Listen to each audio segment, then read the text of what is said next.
はいどうも皆さんご機嫌いかがでしょうか。ゲームがあるからギリ生きてる山ちゃんと申します。今回は Steam で2022年10月上旬リリース予定の面白そうな作品を紹介していきます。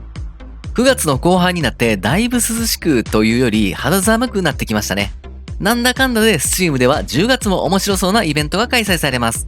4日の午前2時からは未発売の新作の体験版が多数遊べる私の大好きなイベント Steam Next Fest。26日の午前2時からはホラー作品をテーマとしたハロウィンセール Steam 絶叫フェスが開催されるのでチェックしてみてください。私のチャンネルでは今後発売予定の新作ゲームやセール情報を簡単にわかりやすく紹介しております。この動画が少しでもあなたのお役に立てたなら幸いです。高評価ボタンとチャンネル登録で応援お願いいたします。それでは日本語対応の作品から見ていきましょう。まずはじめにモンスターアウトブレイク。タワーディフェンスサバイバル RPG。人知の想像をはるかに超え、富と知識を約束すると言われる次元のオーブの恩恵を受け、レグルス王国は繁栄し続けていた。しかし、オーブは突如暴走し、モンスターの大軍が王国へ通し寄せ、崩壊の一途をたどることになる。プレイヤーは王国近衛兵最後の生き残りユリアとなって、ウェーブごとに押し寄せるモンスターから拠点を防衛し、防衛施設の強化やクラフト、探索などを行いながらも、次元のオーブによって生み出されたモンスターの大軍に立ち向かい、全ての元凶である次元のオーブの破壊を目指す物語が展開していきます。人数はわかりませんが、マルチプレイにも対応とのこと。モンスターアウトブレイクは2022年10月3日リリース予定日本語対応の作品です。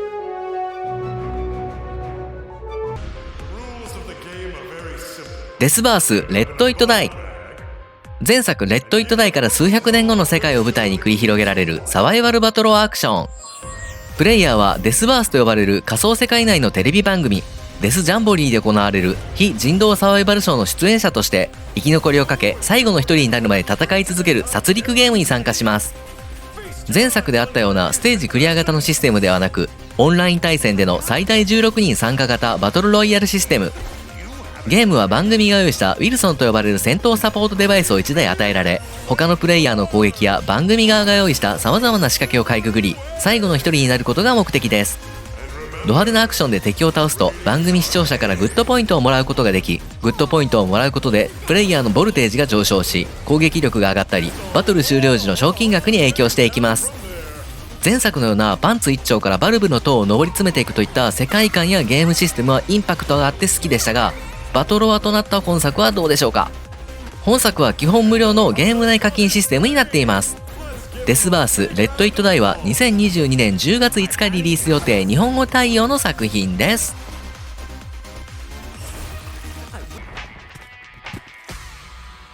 ビボッツ。トップダウン視点で展開するローグライト弾幕シューター。トレーラーを見た第一印象はガンジョンっぽさが伺える本作。プレイヤーはタルカフと呼ばれる世界で商人であり探検家であるタエルとなって世界を脅かす存在マガミールと戦っていく物語です。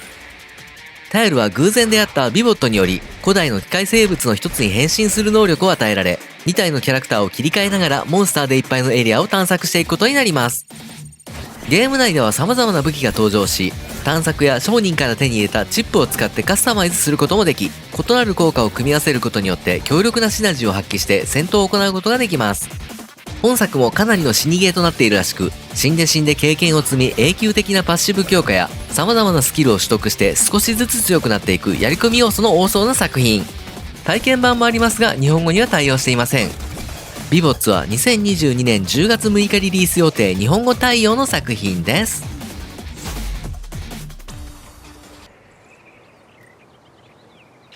アステリゴスカース・オブ・スターズ。ギリシャ神話とローマ神話をモチーフにしたアクション RPG。プレイヤーはノースウィンド軍の戦士ヒルダとなってモンスターのはびこる都市アフィスをめぐり行方不明となった父を探す物語。アフィスを旅していく中で住民たちの会話や発見される文章と映像、そしてヒルダ自身の日記などを通して少しずつこの街に隠された呪いの謎と歴史を紐解いていくことになります。ソウルライク風のバトルでは剣や槍、魔法などの6種類の武器から2つを選択し、軽快でダイナミックな戦闘を楽しめ、難易度もそこまでシビアではなさそうです。体験版もありますが日本語には対応していません。アステリゴスカースオブザスターズは2022年10月11日リリース予定日本語対応の作品です。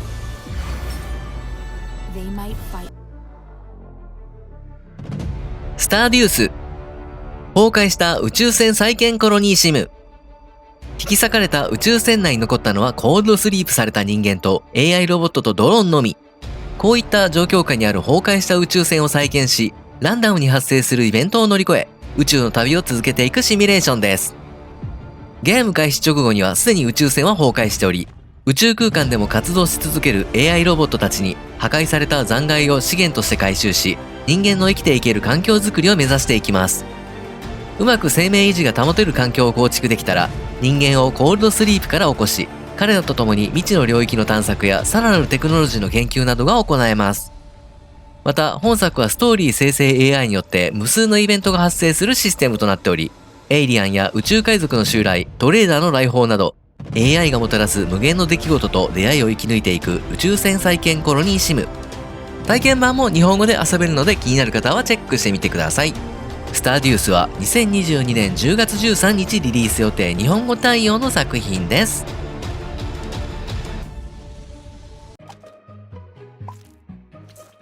フュールドアップ、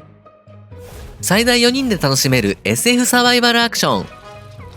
宇宙を舞台にした本作は宇宙船の救出とカオスな協力プレイの楽しさを組み合わせたパーティーゲームです。邪悪なスペースオクトパスが宇宙船を破壊してしまう前に燃料を補給して損傷箇所を修理しながらもワームホールや流星群といった様々な予期せぬ事態に対処しつつ安全な場所まで逃げ延びなければなりません。手際よくエンジンに燃料を補給し船体の穴を塞ぎ火災を消火していかないと宇宙船が爆発するので注意が必要です。また宇宙船内には様々なギミックが存在したり船外からは隕石が降り注いだり巨大なエイリアンが襲ってきたりといったカオスな状況を切り抜けていく爆笑必須のパーティーゲーム。体験版も日本語で遊べるので気になる方はチェックしてみてください。フュールドアップは2022年10月13日リリース予定日本語対応の作品です。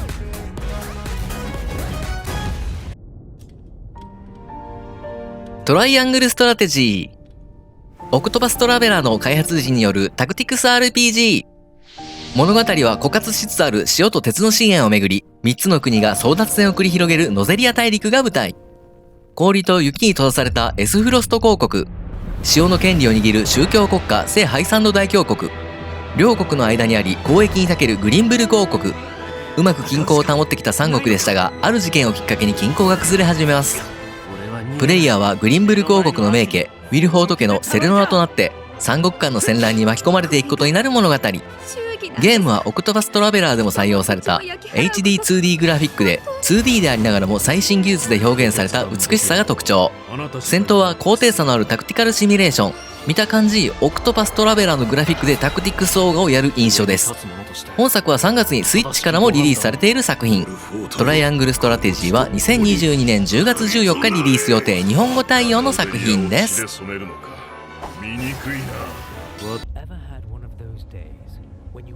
ザ・ラストオリクル、 SF と中世が融合したストーリー重視のアクション RPG。 中世の世界観と SF 的要素が入り混じった惑星ワルデニアで目覚めた主人公シルバー。350年の眠りから目覚めたシルバーは様々な種族や複数の勢力による激しい衝突が続く惑星ワルデニアで覇権をめぐる争いに巻き込まれていくといった物語。ストーリーを重視した本作は膨大に枝分かれした選択肢やサブクエスト、キャラの生死、各勢力からの評判など様々な要因により物語や結末が変化していくとのことです。ゲームは魔法技術と科学技術が融合した武器やアイテムなどが登場し、プレイスタイルに合わせた幅広いカスタマイズが可能。ザ・ラストオリクルは2022年10月14日リリース予定日本語対応の作品です。はい、こっからは日本語未対応の作品の紹介です。1428シャドウオーバーシレジア。現実の中世ヨーロッパで起こった歴史的出来事を背景にダークファンタジーを織り交ぜたアクションアドベンチャー。キリスト教改革派プロテスタントの先駆けフス派とそれを異端としたカトリック神聖ローマ帝国の間で戦われた史実にもあるフス戦争。しかしその陰では別のはるかに巨大な悪が出現し始めていたという物語。主人公はフス派の軍事司令官ハイネックと神聖ローマ帝国騎士団ローター。この2人の主人公の視点を通して物語は語られ、やがて彼らの運命は交わりを迎えます。果たして彼らは武器を手に対峙するのか、それとも力を合わせてより大きな脅威に立ち向かうのか。ゲームは13章で構成されたチャプターで進行し、そこそこのストーリーボリュームはありそうです。斜め見下ろし点でのアクションは戦闘だけではなくパズルやステルスを駆使する場面などもあるようです。体験版もあるので気になる方はチェックしてみてください。1428シャドウオーバーシレジアは2022年10月4日リリース予定日本語未対応の作品です。ザ・プレイグ・ドクター・オブ・ウィプラ。黒死病と戦う若き医師の奮闘を描くアドベンチャー。プレイヤーはドイツの小さな町ウィピラにやってきた新米ドクターオズワルド・ケラーとなって患者を診察し症状を緩和するため必要な医薬品や治療材料を集め処方していく。未知の病による恐怖や痛みを通して迷信や宗教的な偏見とも対峙していかなくてはなりません。ゲームはネズミが出没する街に出て家に閉じこもっている感染患者を一人ずつ調査して治療していくポイント&クリックのアドベンチャー。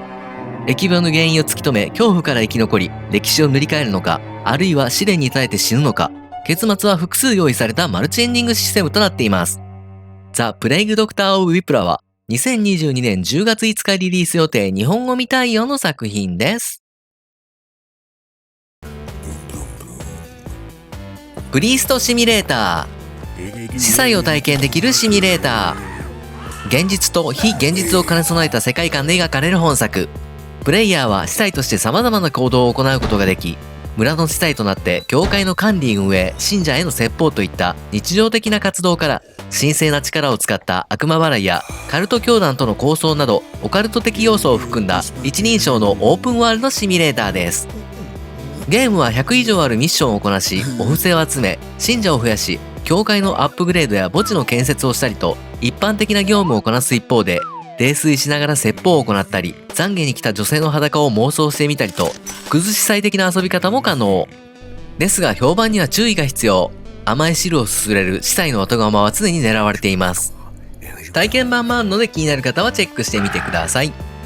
プリーストシミュレーターは2022年7月7日リリース予定日本語未対応の作品です。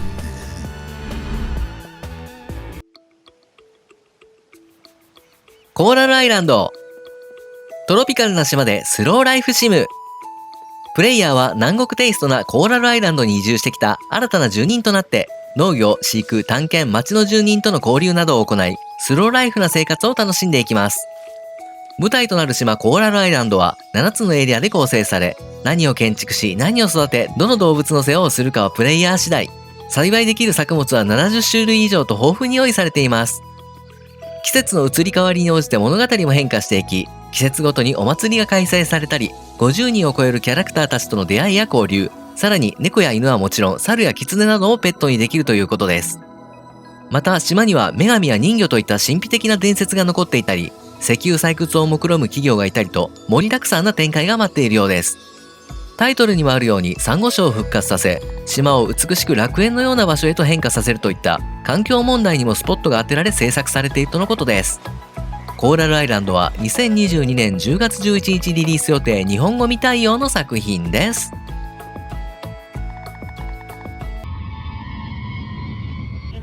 カルティック。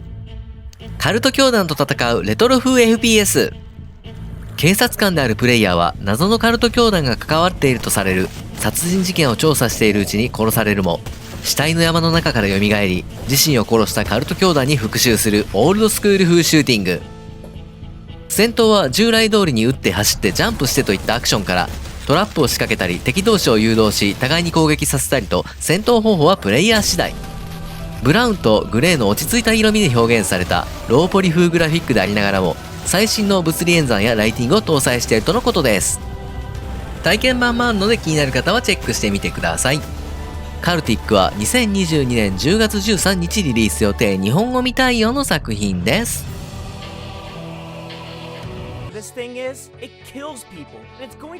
アンユージュアルファインディングス。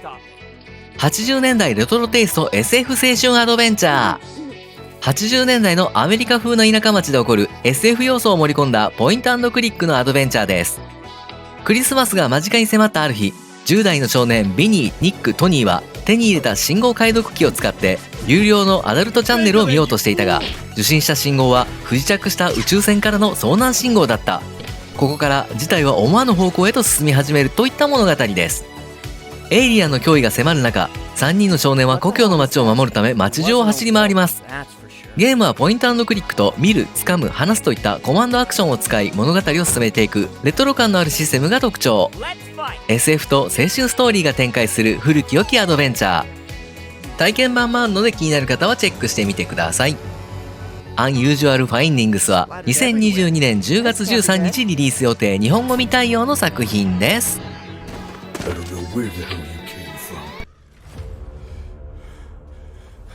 ロストエイドドロンズ。ファンタジー世界を舞台にしたシネマティックシミュレーション。物語の舞台はかつて7つの王国が存在したアルテミシア大陸。